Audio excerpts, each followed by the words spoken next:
I'm very pleased to introduce Jan Horlings, who is our Chief Product Officer, and he runs the Deep Funding Program, where already some governance experiments have been taking place. Jan also authored the initiation document, which begins to outline our plans and our initial steps towards decentralization. Welcome, Jan. Thank you, Esther. I think there will be a moment in time when saying that I am running deep funding will be kind of an insult or a complaint, because I shouldn't be running it. The community should be running it, and I should be totally unnecessary at that point, or just as necessary as any other community member. That's the goal that we're after, not just with deep funding, but also with SingularityNET Foundation as a whole. So what I'm going to walk you through right now in not more than half an hour, maybe less, I don't know, is the document that we created that will start or that outlines the roadmap towards what we are now calling SingComDAO, which you could say is the decentralized arm of SingularityNET, and that will expand in the end to wrap the whole of SingularityNET, but more about that in a moment. So I will be, the document itself is on the website. This presentation can probably not do justice to it. The document itself will have a little bit more detail, but my goal is to walk you through the outlines, and then if you have any questions later on, we'll have an AMA, and looking forward to hear all your questions and hopefully being able to give them a satisfactory answer. So I'll share my screen. One moment, I'll first make this a slideshow. Yes.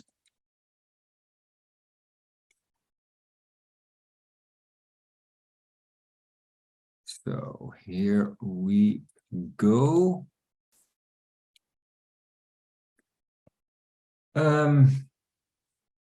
SingComDAO initiation documents. The reason why we're doing this. First of all, we are very committed to the idea of decentralizing SingularityNET. We've never left that idea, and we want to make it happen. You saw Ben in the other session saying the same thing, and it's not just the foundation, but it's also AI and computation and all those layers connected. It's important to have it decentralized.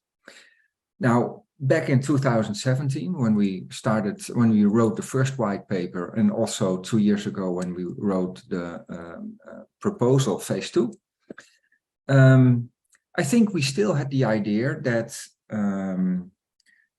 decentralization and decentralized autonomous organizations, DAOs, would evolve with a certain speed, and that by this time we would have a wealth of experience and matured tools, etc. And the fact is that we're a little bit behind that, not just in SingularityNET, but I also think in the wider ecosystem. It's hard to find really really good examples of well-functioning decentralized organizations.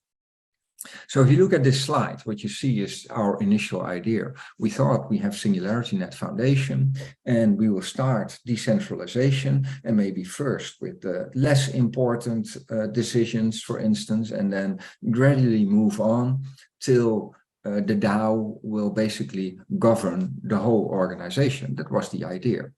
Now, that last step is still what we want to achieve. However, the way to get there, the road to get there, has changed a little bit in our thinking. So instead of going from the horizontal and then growing on top, we start with a certain area, and we start a little bit smaller, and that will enable us to experiment and to learn and to grow and to mature. And while we are doing that and while we are growing, we will be able to take more and more responsibility over the whole of SingularityNET. So that is the current growth path that we're setting out. And part of this decentralized arm, as I tend to call it, but it will of course be a whole body, but we'll start out with the arm. Part of this, the main part of that will be the Supervisory Council, the Deep Funding Program, and the Ambassador Program. And if you translate that to the tokens minted in our phase 2, that will amount to 31.5% of newly minted tokens, which is substantial, very substantial. That doesn't mean that the allocations that we defined in the phase 2 document will now suddenly change and we can do with it whatever we want. No, these allocations still consist, but as we mature over time, we will have new governance methods, we'll have new decisions, and we will find a way to keep the organization alive and adaptive to the context that we're living. So what I'm going to walk you through are 3 steps, and these arrows go the wrong way, meaning that I'll start with the bigger picture where we want to end up, which is the SingComDAO, as we call it, and then moving backwards in time or closer to now with an even better name, Seed SingComDAO, and then finally, and very importantly, a renewed election of supervisory, or the election of a renewed supervisory council. But let's start with SingComDAO, Singularity Community DAO. So there are a lot of things we don't know yet about SingComDAO because we have to define them still. But we can say a few things that we expect to see in this organization. So obviously, we want it to be transparent and fair and reliable. And this means that SingComDAO, in whatever they're doing, should always be prepared and able to explain the rules, calculations when it comes to voting, and outcomes of governance events. It is also important that whatever the SingComDAO will do will follow the vision and mission of SingularityNET to bring about the technical singularity and the beneficial technical singularity. That means that we also expect Singularity DAO to adhere to SingularityNET's values, being open, creative, collaborative, and kind. And last but not least, I think this is always an important point. SingComDAO will continue to evolve, and we should allow it to evolve. It should be able to evolve. That means that we should try to resist making decisions that will bring us in a dead-end street, that will not enable us to change it anymore.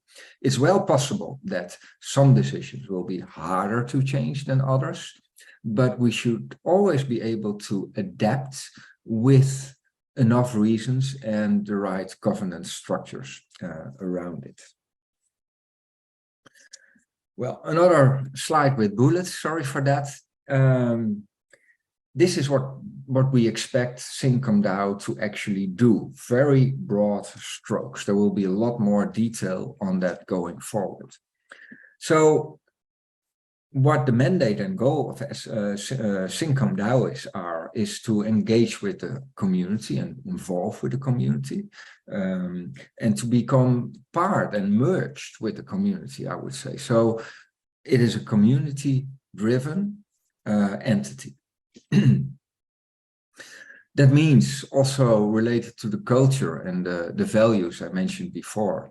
We should foster a culture of inclusivity, diversity, and respect, because in within the values of SingularityNET, the beneficial singularity is there for everybody, not just for certain subsets in the organization.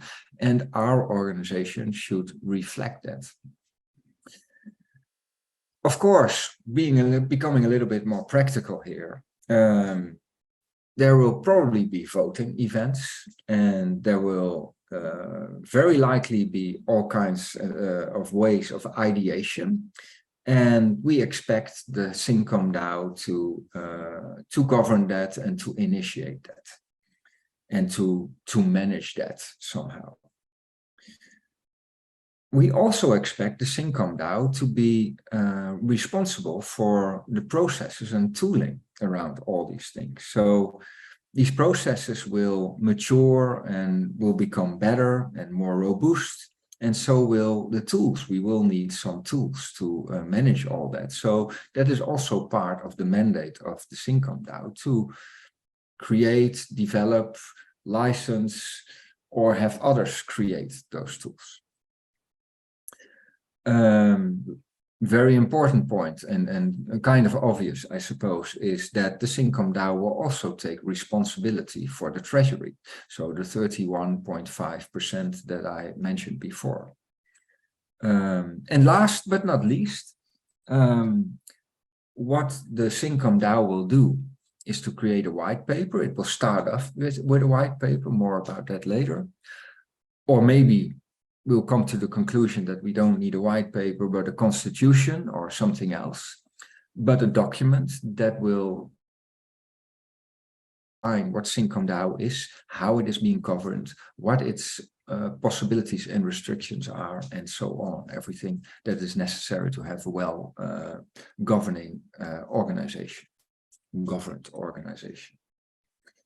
So that is, in very broad strokes, what we want SingComDAO to be in the first stage. So later it might evolve and it might get bigger and other tasks may be added to it, but this would be, say, in a couple of months after we have founded it.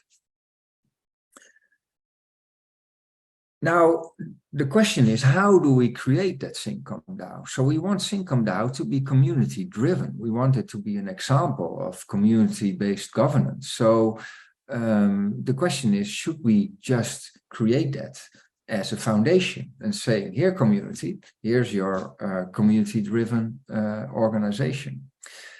We think it's better to start with an entity that will have the mandate to create and to define what the SingComDAO is and should be. So I gave you some broad strokes, but there are a lot of details there to fill in. So to make it even more concrete than the last slide, this seed SingComDAO, it will define things like the governance framework. How will we make decisions? It might need to define the legal structure or a legal wrapper around the organization. There will probably need to be some guidelines and rules about the financial governance and how decisions are made there. And approvals are created for expenses and so on. And finally, again, last but not least, I expect the SingComDAO and maybe also the seed SingComDAO will create some community relations framework. So how does the SingComDAO relate to the community and communicate with the community both ways? And the important thing here is that it doesn't all have to be completed to the last detail before we can start SingComDAO. But the assignment for seed SingComDAO will be to bring it to a stage where we are comfortable that we are able to found the real SingComDAO with a proper foundation. So that is their main target. And when it has been founded, it can take care of itself because it has a good governance structure. And then based on that, it will be able to evolve over time. And the way, so there is one important moment here. We going through from seed SingComDAO to SingComDAO, we will have a lot of conversations together. I expect there will be meetings like this one, like the AMA we have later, like a lot of governance sessions that we have been organizing to discuss with a team all these topics and related things with a community, and to get insights, to get feedback, and everything that is needed to create a white paper for the foundation of SingComDAO. And that white paper will be a mirror of all learnings we have during these months that we are talking intensely with the community, and we will put it forward to a vote. So we will show you, this is what we think that you want SingComDAO to be, mixed with our own expectations and needs for what we think SingComDAO will be. And we will offer it to you for a vote. And then if the vote would be accepted, then SingComDAO is a fact. Should it not be accepted, we have to go back to the drawing table and we have to do our homework again. So already there, the community is in control. You can say yes or no. But before that, you have a lot of opportunities to give input. Now, a little bit about the proposed governance structure. So how do we see that working today? So with the knowledge of today, this is a way that I would see it working, and that would at least help me in my daily operations with deep funding. So for deep funding, there are a lot of decisions that need to be taken all the time. And it's not always practical to go to the community and to ask, what do you guys think? What do you want? It would take too much time and would not be effective. Because there's just, at this stage where we are, this early stage, there are just too many decisions to be made. So the process that I see here is that we have an executive team, and that executive team is made up of 2 people from SingularityNET, the lead of deep funding and the lead of the ambassador program. You can probably fill in the names. And 3 people from the community, being the elected supervisory council. And the way things might work is that for a lot of very small everyday decisions, we can just do our work as usual. If there is a little bit bigger decision, I could go to the supervisory council. So suppose I would like to have a tool built and I need some budget for that. Right now, it would feel awkward for me to just make that decision unilaterally. On the other hand, it's also not always practical to wait for the next governance round or whatever to be able, or the next voting event, to be able to ask the community. So what I could do in such a scenario is I could go to the supervisory council and say, listen, this is the thing. This is what I would like to have changed, or this is the budget that I would like to have. What do you guys think, guys, girls, women? And then they can say 2 things. They can say, oh, Jan, this makes total sense. No question about it. Let's go on, move on, and just do it. Or they can say, well, what you're asking now is a bit much. Or the question is valid, but we see also risks attached to it. Or it is changed from something that we decided on earlier. In those situations, they can decide to say, this is something we have to put up to a community vote. And then the community comes in and can make a direct vote on that specific question. So in the layer below that, there may be people working for these entities. Those can be either people that are full-time or contracted hires. It could also be more like a group of ambassadors or a group of community members that have different tasks, etc. As you can see, and you guessed by now, or what's probably on your mind, is that this supervisory council will have a very important practical role in this entity. And that is one of the reasons why we will start on a new election for a renewed supervisory council. There are some more reasons. Another reason is that when we started out with the supervisory council, we always said it would be for a certain time and we would have a re-election. That time has passed now. We talked about it in the autumn, but at that time we didn't know exactly how SingComDAO would evolve and when and how it would be created, etc. So basically, and if there would be any new election for a new supervisory council, we wouldn't have been able to tell them what their responsibilities are or what they are supposed to do. So we decided to wait until we have this more crystallized. And now we can have an election properly done because we can define, and that I will explain that a little bit later, what our needs are and what we expect from them. And with this new election, we will also have a renewed supervisory council with the mandate from the community, from you, to make all these decisions that need to be made and to help us create the white paper and the foundation of SingComDAO. So a few more slides on the election process, and then I'm done with my story for now.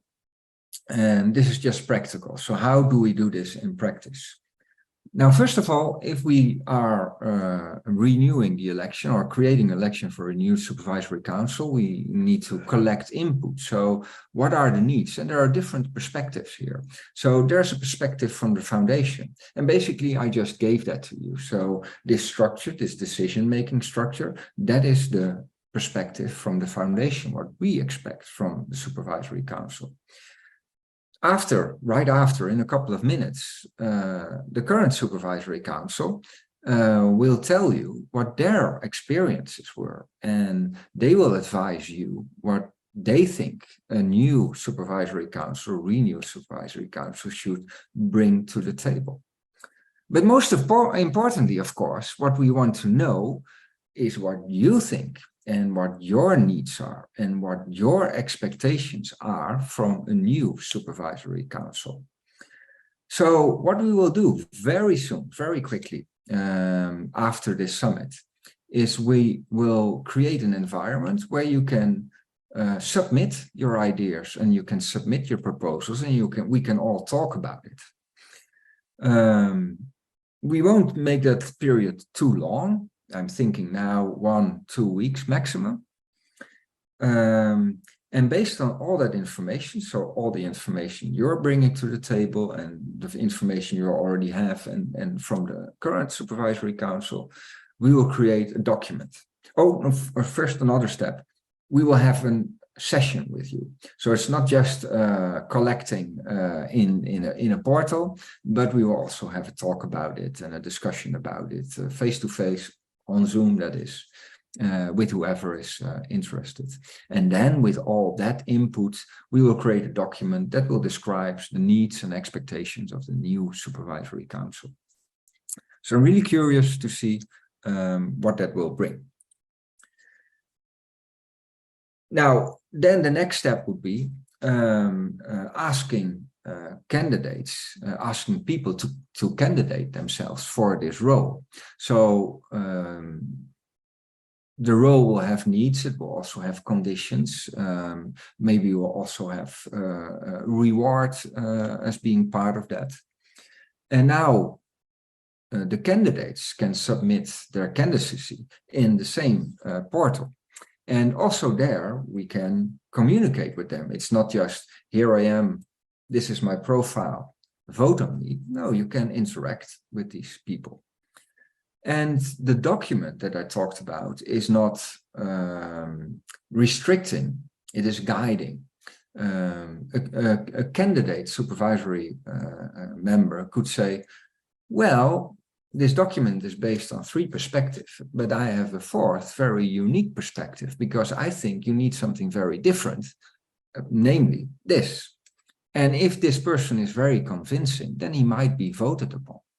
So the document is there as a guiding document for candidates to express their fit to the expectations of the community and the foundation, but also as a mirror and a guideline and a way to show where they are different, perhaps. Of course, after this period, when every candidate has had sufficient time to present themselves, there will be a voting process that will lead to 3 new supervisory council members that will then have as their first main assignment to start seed SingComDAO and work as fast as possible towards the creation and the foundation of Singularity Community DAO. So that will start immediately after the election has been done. And last but not least, these new supervisory council members might be the same as the existing supervisory council members, but that decision is totally and utterly up to you, our community.